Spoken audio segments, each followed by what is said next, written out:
Un aspecto muy importante de los proyectos fotovoltaicos y en los que además puedes sacar dinero, porque pueden representar un modelo de negocio, es la dirección y montaje de proyectos, ¿vale? Yo lo he englobado todo dentro de esta misma clase, pero la dirección de proyectos es un mundo que nada tiene que... Me refiero conceptualmente que una cosa es la dirección de proyectos y otra cosa es el montaje de proyectos, ¿vale? Pero yo lo he metido dentro de esta misma clase. ¿Por qué? Pues como te decía, pueden representar modelos de negocio interesantes, que van más allá de los proyectos, de vender proyectos ya de mano, vender módulos o vender inversores, ¿vale? Sobre todo, hay empresas que se dedican única y exclusivamente a vender servicios de dirección, de supervisión de proyectos, de project management, que se llama, y hay empresas que se dedican única y exclusivamente a dar los servicios de montaje de proyectos, la mano de obra, herramientas, equipos auxiliares, ¿vale? Te prestan ese servicio. De hecho, si tú piensas que los grandes parques fotovoltaicos, que está el promotor, ¿no? Que es el que sale en las noticias, fulana, o sea, tal empresa ha conseguido el contrato de suministro de energía fotovoltaica de un parque de 50 megavatios. Bueno, esa empresa lo que ha hecho ha sido conseguir el proyecto, desarrollarlo y tal y cual, ha puesto todo el dinero para conseguir los permisos, para hacer unos estudios previos de viabilidad, tal, son los que han puesto, son los que ponen los avales, ¿vale? Son los que consiguen el proyecto. Pero hay un mundo detrás de esa empresa que hace que el proyecto salga realmente, ¿no? O sea, que se pueda ejecutar. Ingenierías, que no son de la empresa, que son subcontratadas, estoy hablando de todas estas cosas que son subcontratadas. Ingenierías, supervisores, varias empresas de montaje, luego el temas de commissioning, o sea, de pruebas de puesta en marcha, o sea, que todo eso representa en sí muchos negocios diferentes, que los veremos en la parte de negocios, en la parte comercial. Pero, ¿qué tienes que tener en cuenta a la hora de, si te dedicas a la parte de dirección, de supervisión de proyectos o a la parte de montaje? Pues tienes que tener en cuenta aspectos que son muy importantes como aspectos logísticos. La logística en un proyecto fotovoltaica es vital. Ten en cuenta, y me da igual el proyecto, ¿vale? Que a no ser que tu instalación fotovoltaica esté en Asia, la mayoría de los componentes principales, ya sean módulos o inversores, la mayoría de las marcas están en Asia, en China, Taiwán, Corea, algunas en India, ¿vale? Están por allá. Si tu proyecto es pequeñito, pobre, pues tú no te vas a ir a comprar a Asia. ¿Por qué? Pues porque si tu proyecto son 10 kilovatios, el que un fabricante te haga caso para 10 kilovatios, pues es difícil, pero es que además te va a salir carísimo el transporte de esos 10 kilovatios, que es pequeño. 10 kilovatios son 3 palets de módulos, o sea, eso te va a salir muy caro. Transporte marítimo, aduanas, o sea, aduanas en origen, el puerto, el transporte aduanas destino, transporte interno, es decir, para 3 palets, ¿no? Lo normal es que proyectos pequeños tú se los pidas a distribuidores locales, ¿vale? Que generalmente los tienen en stock, por lo tanto enseguida los tienes. Pero tú eso tienes que tener en cuenta, si no lo sabes, pues te pones a pedir en China, o te puede pasar al revés, que un proyecto a lo mejor de 200 kilovatios, que a lo mejor ya sí que es interesante importarlo tú directamente, se lo pides a un distribuidor, ¿vale? Bueno, pues también tienes que saber, dentro de la parte de logística, tienes que entender bien cuáles son los tiempos.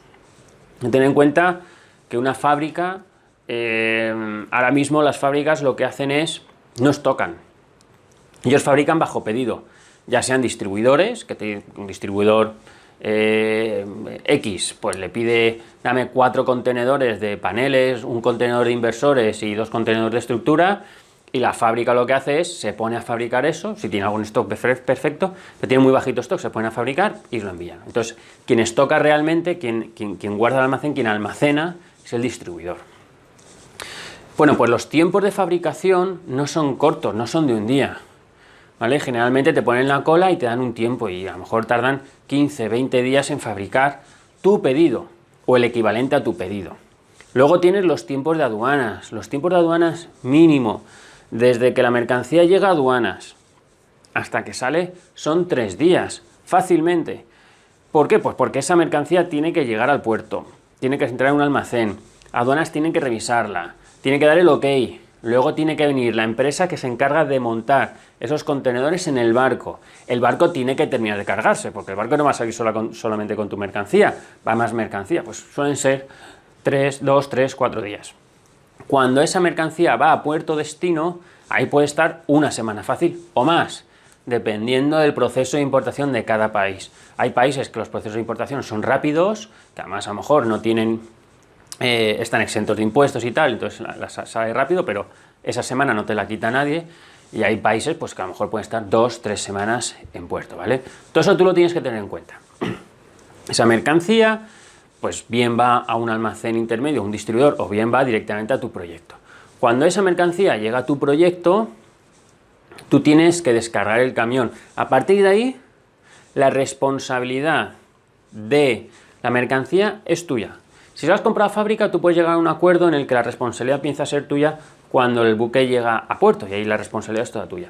Pero si no es así, generalmente, muchas veces tu proveedor, ya sea un distribuidor o sea el fabricante, te lo lleva a tu destino y a partir de ahí la responsabilidad de esa mercancía es tuya.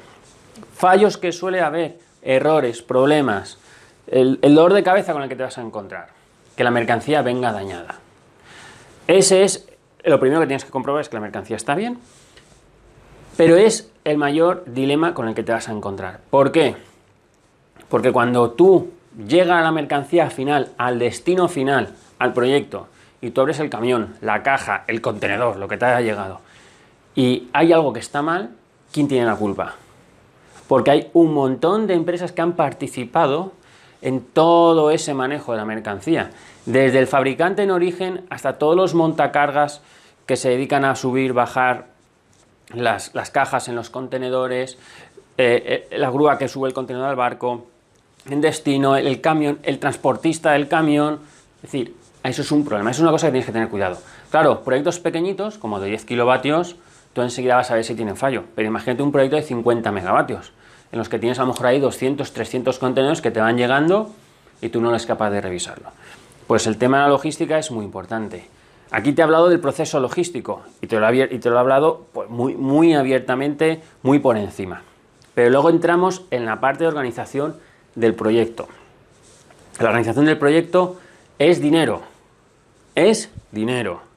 Si tú eres un instalador doméstico, que va a hacer instalaciones que se va a centrar en instalaciones fotovoltaicas domésticas o pequeñas, ¿vale? De hasta 20 kilovatios, tú sabes la diferencia de estar 3 días en un proyecto o estar un día, ¿vale? Y tienes que entender de que no por meter el triple de gente vas a ir 3 veces más rápido. Es que a lo mejor, si tú estás solo en instalación fotovoltaica doméstica, a lo mejor estás 3 días. Pero es que si metes a 4 personas, a lo mejor estás media mañana. Si esas 4 personas saben lo que tienen que hacer. Me pongo un ejemplo un poquito más extremo. Si coges una cuadrilla pequeña y vas a un proyecto de 100 kilovatios y estás 20 días, ¿vale? Si tú duplicas esa cuadrilla, dices, bueno, pues si estoy 20 días con una cuadrilla de 20 personas, pues si pongo 40 personas, a lo mejor lo bajo a 10 días, ¿no? Es que si pones 40 personas, a lo mejor lo bajas a 5 días, ¿vale? O sea, no es lineal, ¿vale? El meter más personas no vas a reducir el tiempo linealmente, sino que lo puedes reducir exponencialmente. Por lo tanto, la organización de los proyectos en cuanto a mano de obra es muy importante. Pero el manejo de equipos también, la organización de equipos, el cronograma de trabajo. Te voy a poner un ejemplo tonto para que me entiendas. Pones el primer día a gente a montar módulos, ¿ya? Pero si no hay estructura puesta, pues tienes que organizarlo bien, ¿no? Es decir, lo normal es que primero pongas estructura. Vale, pues pon estructura, ya, pero es que no están los anclajes puestos. Pues pon anclajes, ya, pero es que no está el diseño de dónde tengo que anclar hecho. Pues entonces, vale, pues entonces, pues me voy a poner a diseñar. Pues eso tú lo tienes que coordinar. A lo mejor también puedes coordinar de que el equipo que se ponga a montar toda la parte de módulos, ¿vale? Ya con el diseño hecho, poniendo anclajes, estructura, módulos, mientras puedes tener a un equipo en paralelo, a lo mejor montando los inversores, o cableando, o poniendo la puesta a tierra, ¿vale? En un proyecto pequeño esto es más o menos fácil de controlar, en un proyecto grande es muy difícil, porque todo crece. La dinámica es la misma. De hecho, lo normal es que tú aprendas con proyectos pequeñitos y si tú sabes hacer un proyecto pequeñito bien, si tú sabes organizarlo bien, organizar un proyecto grande no te va a ser difícil. Evidentemente entran más empresas, más personal y esa parte se dificulta, pero es la misma dinámica. La edición y montaje de proyectos, esta parte de organización del proyecto, tanto si eres una empresa subcontratada que hace el montaje como si eres el director de proyecto, es muy importante. Y luego tenemos las típicas herramientas. ¿Qué herramientas vas a utilizar en proyectos, en los montajes, ¿vale? Pues están las herramientas de siempre, el destornillador, martillos no se suelen usar mucho, ¿vale? Herramientas típicas de electricista, en medios auxiliares, grúas, excavadoras, andamios. Vas a necesitar taladros, importantísimo los taladros. Los taladros tienen que ser taladros potentes, con brocas para hormigón, sobre todo si estamos trabajando en techos, ¿vale? Los taladros sufren mucho. Tú ten en cuenta que para hacer los anclajes, estamos hablando de una instalación en techo, para hacer los anclajes de la estructura hay muchos agujeros. Los taladros van a sufrir mucho, tiene que ser un taladro bueno y broca de hormigón. Esas son las herramientas típicas, pero luego hay herramientas muy especiales. Por ejemplo, la crimpadora de cable.